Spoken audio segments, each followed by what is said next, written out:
Pecadinho e pecadão. Você já ouviu alguém falando a respeito desse assunto? Existem pessoas que dizem que todo pecado é igual.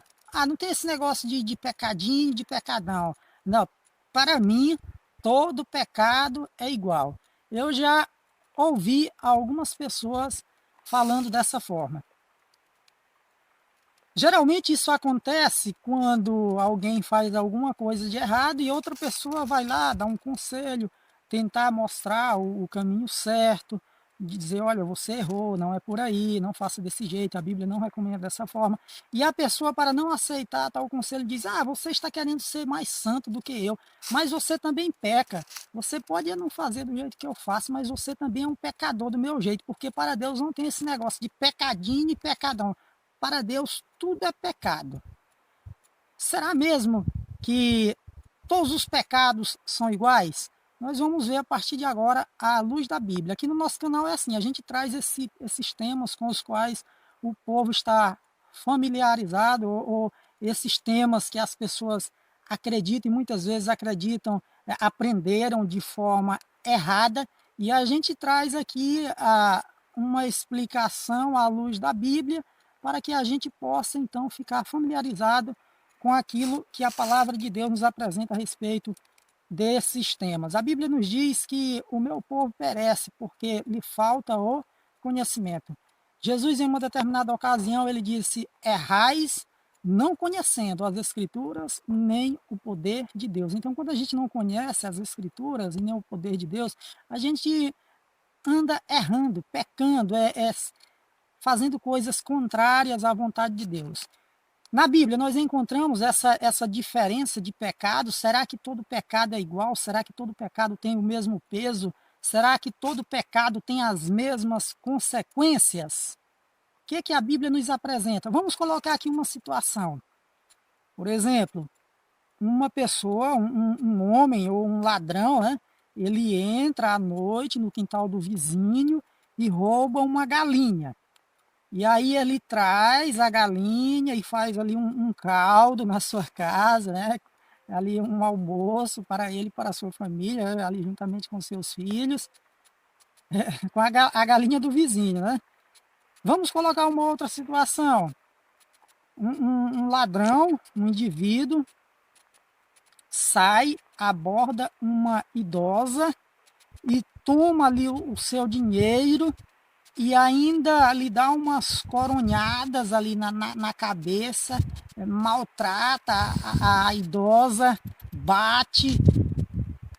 Aí eu pergunto, você acredita que aquele ladrão que entrou no quintal do vizinho à noite, escondido, e roubou a galinha, e trouxe, fez ali um almoço, ali um caldo, bem gostoso, né, ali para ele e para a sua família.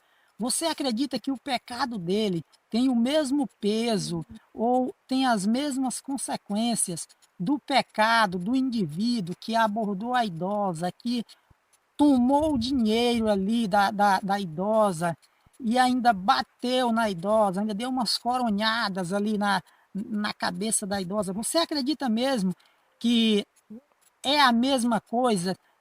Esse pecado tem as mesmas consequências? Ou Deus, da forma como vê um, consegue ver, enxergar o outro, da forma como Deus considera o pecado do ladrão de galinhas? E eu não estou aqui querendo defender ladrão de galinha, né? Para mim isso é algo assim bem errado. À luz da Bíblia é pecado mesmo, né? Mas o que nós estamos querendo colocar aqui tem as mesmas consequências? Será que a punição para um no dia do juízo vai ser a mesma punição aplicada para o outro, caso nenhum dos dois se arrependa? O que a Bíblia nos apresenta? Existe um pecado maior do que o outro? Tem um pecado grande e existe um pecado grande e existe também um pecado pequeno? O que a Bíblia nos fala a respeito desse assunto? Vamos para a palavra de Deus? Vamos para a palavra? Êxodo capítulo 32. Êxodo 32, versículo 30. E aconteceu que no dia seguinte Moisés disse ao povo: vós pecastes grande pecado. Agora, porém, subirei ao Senhor, porventura farei propiciação por vosso pecado. Qual era o contexto aqui? Era o episódio do bezerro de ouro, né?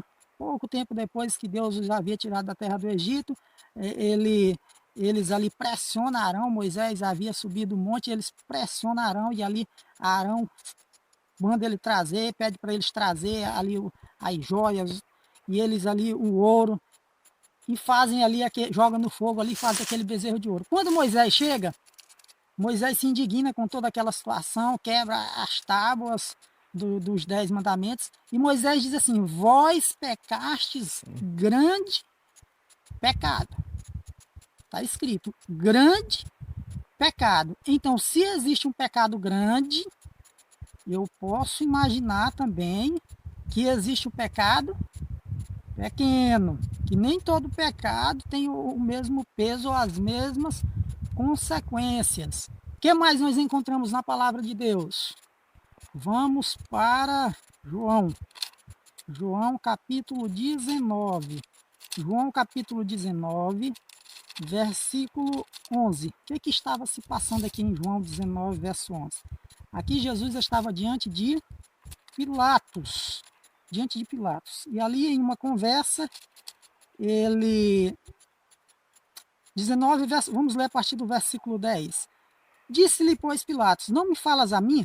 Não sabes tu que eu tenho poder para te crucificar e tenho poder para te soltar? Ele disse: olha, você não sabe que eu sou um homem poderoso, eu posso mandar te crucificar, eu posso mandar te soltar.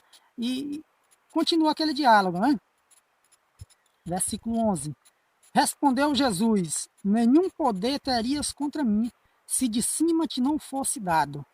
Mas aquele que me entregou a ti, maior pecado tem. Então Jesus disse para Pilatos: olha, aquele que me entregou a ti, referindo-se, eu creio, a Judas Iscariotes, maior pecado ele tem. Então a Bíblia nos mostra aqui que sim, existe essa podemos dizer, essa diferenciação, essa diferença, até mesmo no que diz respeito às consequências. Vai ter pecado que, se a pessoa cometer, ela não vai sofrer tantas consequências. Aqui mesmo nessa vida, aqui neste mundo, vai sofrer consequências, mas não é tão grande. Agora já tem outras coisas que as consequências virão de forma imediatas e de forma bem pesada mesmo. Então, nós não estamos, e é bom que se diga isso, né, queremos defender categorias de pecados, se é que a gente pode falar assim, né? Nós estamos apenas mostrando que, à luz da palavra de Deus, a gente pode, assim, entender, a Bíblia nos dá a entender, através desses textos, de que existem, sim, pecados que são considerados maiores do que outros. Pecados grandes, pecados pequenos. Agora, isso não vai servir, não deve servir como incentivo para a gente pecar. Ah, então se é desse jeito, se tem um pecado maior do que o outro, agora eu vou pecar, porque isso aí não é tão grave de forma alguma. Por que a gente não pode fazer desse jeito? Porque no livro de Salmos, capítulo 42, Salmos capítulo 42, versículo 7, diz assim: um abismo chama outro abismo. Então a pessoa diz assim: não, esse pecadinho aqui não vale nada não, eu vou cometer ele, eu não vou fazer aquela coisa que é um pouco mais grave, mas isso aqui não vale nada não, então eu vou fazer isso aqui. Mas um abismo, a Bíblia diz que chama outro abismo. Um pecado pequeno, ele vai chamar outro pecado pequeno, ele vai chamar outro e outro, e daqui a pouco a pessoa vai se embaraçando ali, se envolvendo demais com o pecado. Daqui a pouco a pessoa vai querer sair daquela situação e não vai mais ter como. Então isso não deve servir de incentivo para nós pecarmos. A Bíblia nos diz lá em 1 João capítulo 2, versículo 1. 1 João capítulo 2, versículo 1. Filhinhos meus, estas coisas vos escrevo para que não pequeis. Mas, se todavia alguém pecar, temos um advogado junto ao nosso Pai, a saber, Jesus Cristo, o justo. Então, todas as recomendações contidas na palavra de Deus, qual é o objetivo? É para que a gente não venha a pecar, para que a gente não venha se desviar dos planos de Deus, da vontade de Deus para a nossa vida. Mas, se todavia alguém pecar, nós temos um advogado. Quem é o nosso advogado? Jesus Cristo, o justo. Meu amigo, eu espero que essa reflexão possa, de alguma forma, ter lhe ajudado a respeito deste assunto, à luz da Bíblia, que possa ter lhe ajudado a compreender um pouco mais a palavra de Deus. E saiba de uma coisa: a vontade de Deus é que você viva uma vida de obediência diante dele. Jesus, em uma determinada ocasião, ele falou assim: se me amais, guardareis os meus mandamentos. João capítulo 14, versículo 15. Em uma outra situação ele falou: aquele que tem os meus mandamentos e os guarda, este é o que me ama. Então que a gente possa estar disposto a obedecer, a viver para Deus, fazendo a vontade do Senhor. E aí você, o que você acha? Você acha que todo pecado é igual? Qual a sua opinião a respeito desse assunto? Você acha que esses textos que a gente leu realmente é, é da forma como a gente trabalhou aqui a explicação, o raciocínio, ou você acha que a gente fugiu um pouco aqui do contexto?